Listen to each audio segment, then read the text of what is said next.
Hi,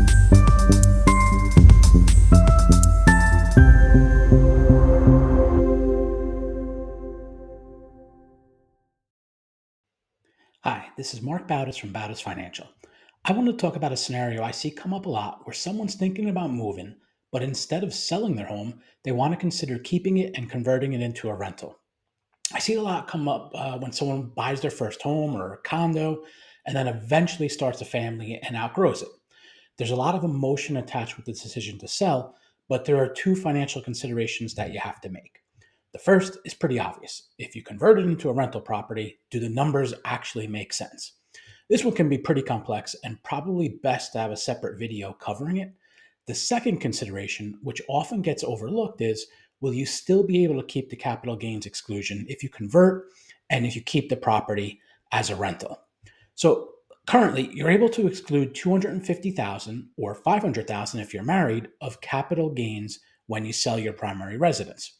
The requirement is that you've had to have lived in the property for 2 of the previous 5 years. So let's look at an example. You bought a condo for $250,000 years ago. That condo is now worth $500,000. You decide you want to move and live somewhere else. If you sell it today, you will not owe any capital gains tax because you're able to exclude the 250,000 of capital gains from having to pay tax.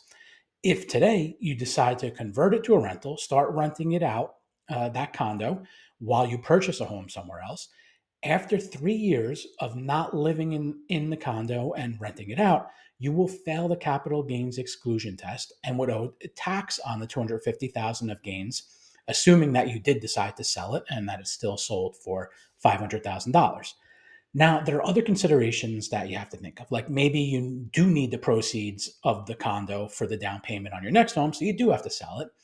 Or you might think or it might look like it's such a great rental that it doesn't matter if you give up the capital gains exclusion and have to sell it in the future. Or maybe you plan on keeping the property until you die to obtain the step up in basis.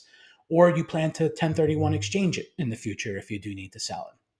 All are valid things to consider, but navigating that decision to convert your home to a rental property can be complex. If you have questions about your rental property, tax strategies, or broader financial planning, our team of experienced financial advisors are here to help. Schedule a call with us to get personal guidance at bautisfinancial.com/call.